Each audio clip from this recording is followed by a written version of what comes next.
Έχουμε στη γραμμή μας τον πρόεδρο της Συριακής Πολιτείας, τον κύριο Νικόλαο Ζόρζο. Κύριε Πρόεδρε, καλό μεσημέρι. Καλησπέρα. Καλό μεσημέρι. Καλό μεσημέρι, κύριε Μητελινέο. Καλό μεσημέρι σε όλους σας. Καλό μεσημέρι στους ακροατές μας. Κοιτάξτε να δείτε, επειδή από χθες γίνονται τα σχόλια αυτά, Ναι. και ακούω... Διαφωνείτε κάπου, κύριε Ζόρζο, με αυτά που λέμε? Θα σας πω. Και σε ό,τι αφορά και το άρθρο το οποίο γράφει. Ο κ. Ζαχαράκης όντως ήξερε να διαχειρίζεται μια χωματερή καλά. Όπως και ο μαθητής του επόμενος, τον οποίο εμείς είχαμε, ήξερε να διαχειρίζεται μια χωματερή καλά. Αλλά ήταν χωματερή. Λοιπόν, εκείνο το οποίο όμως έχω πει επανειλημμένος και φαντάζομαι το έχω θέσει υπόψη και σε εσάς, όπως και 3 φορές το καλοκαίρι του 20, τις οποίες αναζητήσετε συνεντεύξεις, αυτές τις συνεντεύξεις του καλοκαιριού του 20, που είχα προοικονομήσει το τι θα συμβεί, καθώς τότε είχαν εκδικαστεί οι προσφυγές οι οποίες είχαν γίνει για την επιλογή της θέσης και η θέση ήταν ελεύθερη προκειμένου να πάρει κανείς να την αξιοποιήσει. Έτσι. Λοιπόν, δεν ήταν κανείς μοιραίος, κανείς δειλός και κανείς άβουλος. Εμείς ως δημοτική παράταξη και ως δημοτική αρχή τότε προχωρήσαμε χωρίς καμία δειλία και καμία ραθυμία για τη λύση του προβλήματος. Κύριε Πρόεδρε, ακόμα και έτσι όπως τα λέτε να είναι, ναι, μ' ακούτε, ακόμα και έτσι όπως τα λέτε να είναι, εγώ να το δεχθώ. Το θέμα είναι ότι αυτή τη στιγμή δεν ξέρω αν έχετε επισκεφθεί το χώρο, δεν ξέρω αν ως Συριακή Πολιτεία έχετε δει τι συμβαίνει εκεί. Και μας κάνει εντύπωση το γεγονός ότι δεν έχετε εκδώσει ούτε μια ανακοίνωση. Να πείτε δηλαδή, να πιέσετε κι εσείς με τη σειρά σας. Ήρθα στον τηλεοπτικό σταθμό, κύριε Μητυλιέο. Ήρθα στον τηλεοπτικό σταθμό πριν 3-4 μέρες. Πόσες είναι? Την προηγούμενη εβδομάδα, ναι. Και έδωσα μια συνέντευξη. Δεν αρκέστηκα σε ένα δελτίο τύπου.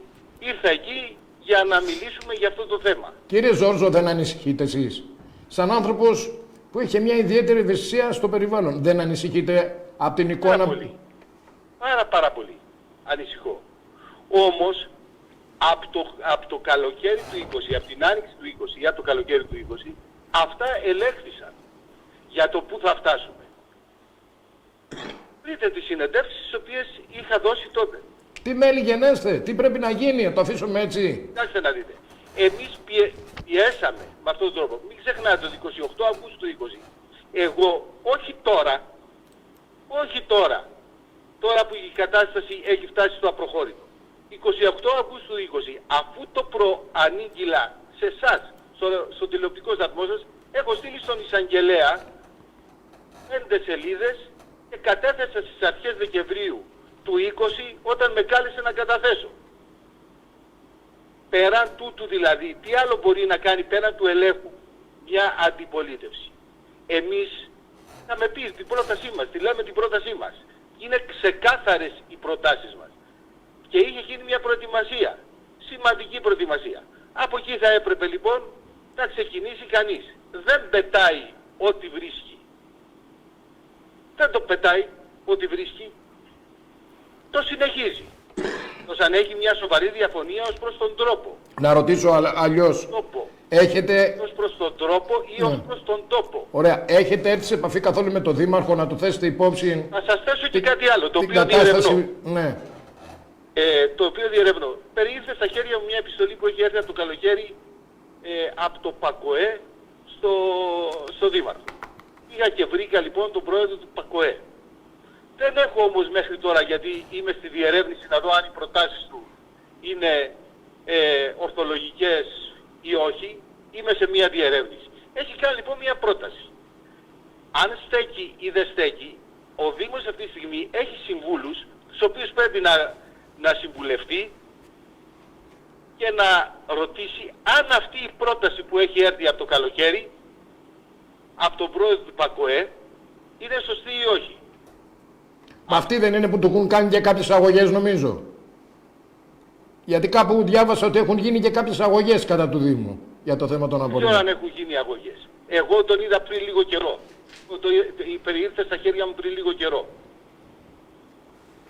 Τώρα... Κύριε Ζορζό, μπορώ να σας ρωτήσω, δεν γνωρίζατε δεν γνωρίζατε ότι θα φτάσει η στιγμή με την διαχείριση που γίνεται, ότι θα φτάσει η στιγμή να αντιμετωπίσουμε την εικόνα που έχουμε σήμερα? Και αν το γνωρίζατε, πήρατε κάποια μέτρα? Γιατί οι τελικές και οι ενδιάμεσες λύσεις είναι χρονοβόρες. Ήδη εσείς προσπαθήσατε, από ό,τι μας είπατε, να πάρετε τις αποφάσεις για τη χωροθέτηση κτλ. Και για μία ψήφο είχατε χάσει. Όμως το πρόβλημα παρέμενε. Για την κατάσταση δεν είχατε έτσι μια πρόβλεψη, επιστημονική πρόβλεψη, ότι θα γίνει? Κύριε Πράσο, βεβαίως είχαμε πρόβλεψη. Και αυτά που λέω σήμερα τα είπα σε αυτόν τον τηλεοπτικό σταθμό, τα είπα πριν 2,5 χρόνια. Πριν 2,5 χρόνια. Τα είπα. Τα είπατε. Τι κάνατε για να μην φτάσουμε ως εδώ, δεδομένου ότι θα ήταν χρονοβόρες οι λύσεις? Δεν σας ακούω καλά, κύριε Πράσο. Λέω, τι κάνατε για να μην φτάσουμε ως εδώ? Αυτά που έχουμε δημοσιεύσει επανειλημμένως, όλες τις κινήσεις, και είναι πολλές και αξιόλογες αυτές που έχουμε κάνει. Δεν μπορεί να μηδενίζεται μια δουλειά σημαντική που έχει γίνει. Κύριε Ζόρζο, δεν προσπαθούμε να μηδενίσω. Εγώ τουλάχιστον δεν προσπαθώ να μηδενίσω τίποτα. Εκείνο που μας ενδιαφέρει είναι τι μελιγενέστε σήμερα τι θα γίνει. Δηλαδή, κοιτάξτε να δείτε, αυτό που γίνεται, και μετά από 50 χρόνια να ξαναφταίει ο Ζόρζος. Δεν είπαμε εμείς αυτό. Δεν λέμε αυτό, κύριε Ζόρζο. Λοιπόν, εμείς λέμε τι θα γίνει. Φτάσαμε εδώ που φτάσαμε. Έχετε πει.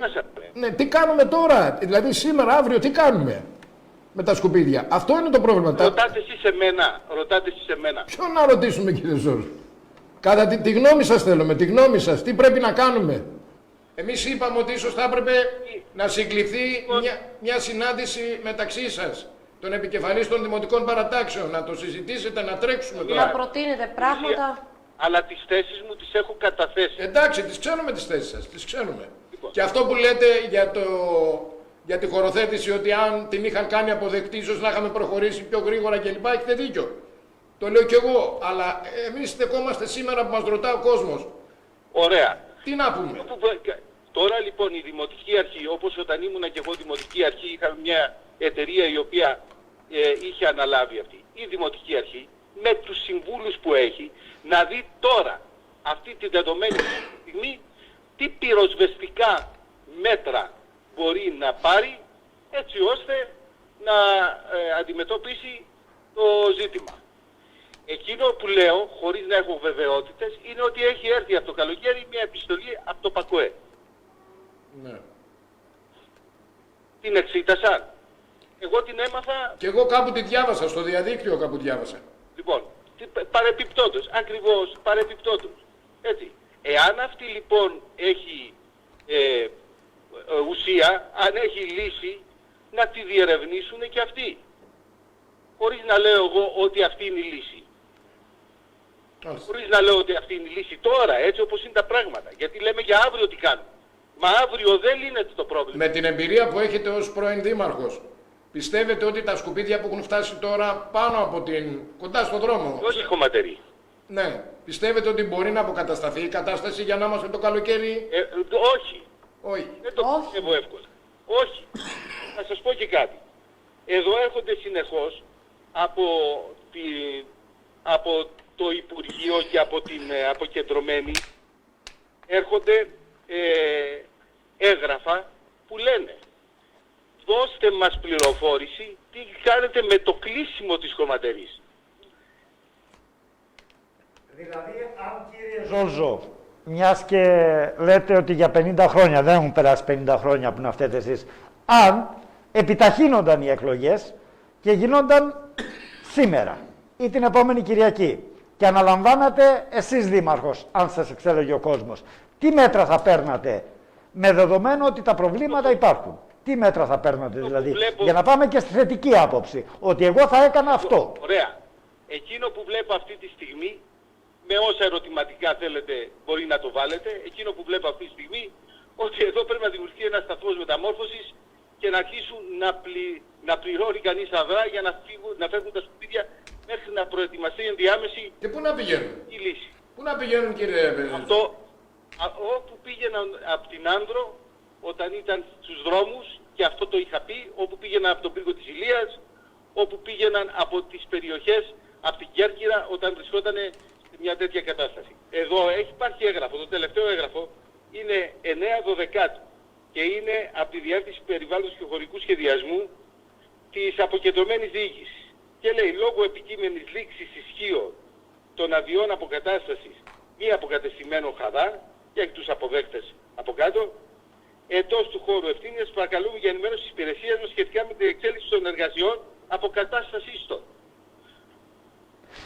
Καλά τι λένε αυτοί, εμείς τι ζούμε κύριε Ζόρζο. Δηλαδή έχω κουραστεί να ακούω πιστολές και Φουκουέ και διάφορους Κινέζους μάρτυρες. Αν είχαμε μια ανησυχία πριν, τώρα η ανησυχία μας μεγάλωσε, καθώς παίρνουμε από εσάς την απάντηση στο ερώτημά μας τι μπορεί να γίνει και μας λέτε Ότι άμεσα δεν μπορούμε να έχουμε κάποιο ότι τα πράγματα πρακτικό. είναι δύσκολα. Αναρωτιέμαι λοιπόν εγώ σαν θηραίος πολίτης αυτή τη στιγμή, βρισκόμαστε σε ένα πάρα πολύ άσχημο σημείο σε σχέση με τη χωματερία. Εγώ θα συνεχίσω να τη λέω χωματερία. Δεν βλέπουμε να γίνεται τίποτα. Δεν υπάρχει τρόπος να γίνει κάτι. Τουλάχιστον αυτό μας λέτε εσείς. Θα δούμε τι θα μας πει και ο αρμόδιος αντιδήμαρχος. Τι θα γίνει στη Σαντορίνη με τα σκουπίδια το αμέσως επόμενο διάστημα. Εφόσον έρχεται η αποκεντρωμένη και λέει τελειώσατε. Όσο το εννοεί, εν πάση περιπτώσει. Τελειώσατε.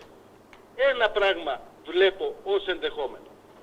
Σας λέω. Διότι αυτή τη στιγμή δεν είμαι, σας λέω, ούτε με υπηρεσίες στη διάθεσή μου έχω, ούτε συμβούλους στη διάθεσή μου έχω. Όμως η εμπειρία μου λέει το εξής. Τώρα λοιπόν θα πρέπει να γίνει σταθμός μεταφόρτωσης και να φεύγουν. Δεν έχει χώρο αυτή τη στιγμή. Πότε θα πάνε σε απόκτηση χώρου, πότε θα γίνει η ενδιάμεση λύση. Εγώ τα είχα πει αυτά. Και τότε που μπήκαν, που ανατιμήθηκαν τα τέλη για την ενδιάμεση λύση, είπα δεν πρόκειται να υπάρξει ενδιάμεση λύση σε αυτό το χρονικό διάστημα. Δεν είναι κάτι που γίνεται την άλλη μέρα. Ναι. Κύριε Ζόρζο, πιστεύουμε ότι το παρακολουθείτε πάντως και εσείς το θέμα, όπως το παρακολουθούμε και εμείς. Και δεχόμαστε πιέσεις. Πιστεύω ότι και εσείς δέχεστε πιέσεις από τον κόσμο, έτσι δεν είναι? Κύριε Ζόρζο, αν ήσασταν δήμαρχος, θα κηρύσσατε το νησί, γιατί μου λέτε για ΑΔΑ και τα λοιπά, που εγώ την απορρίπτω την ύπαρξη της ΑΔΑ. Δεν με ενδιαφέρει αυτή η αποκεντρωμένη διοίκηση. Τη θεωρώ εμπόδιο για το έργο που αφορά στην τοπική κοινωνία. Λοιπόν, αν ήσασταν δήμαρχος, θα κηρύσσατε το νησί λέει ο Δημήτρης, για υγειονομικούς λόγους σε κατάσταση έκτακτης ανάγκης, ώστε να πάρετε και έκτακτα μέτρα? Θα κηρύσατε το νησί σε κατάσταση έκτακτης ανάγκης για υγειονομικούς λόγους, έτσι ώστε να μπορέσετε να προχωρήσετε πιο γρήγορα και να πάρετε κάποια μέτρα? Έκτακτη ανάγκη, εγώ λέω τι κάνουμε σε 10 μέρες, τι κάνουμε σε 15 μέρες, τι κάνουμε σε 20 μέρες. Δεν λέω τι θα κάνουμε σε ένα χρόνο. Μάλιστα. Τι κάνουμε τώρα. Τώρα λοιπόν εκείνο που βλέπω, χωρίς να επιμένω ότι είμαι πάπας και ότι είναι η μοναδική λύση. Φτάνουμε στο σημείο να σκεφτόμαστε για ένα σταθμό μεταφόρτωσης όπου θα φεύγουν τα σκουπίδια δεματοποιημένα. Μάλιστα. Δεν υπάρχει κάτι άλλο. Κουρουπιτούς δηλαδή. Εντάξει κύριε Ζόρζο, σας ευχαριστούμε πάρα πολύ για την παρέμβαση. Να είστε καλά. Καλά, κύριε. Να είστε καλά.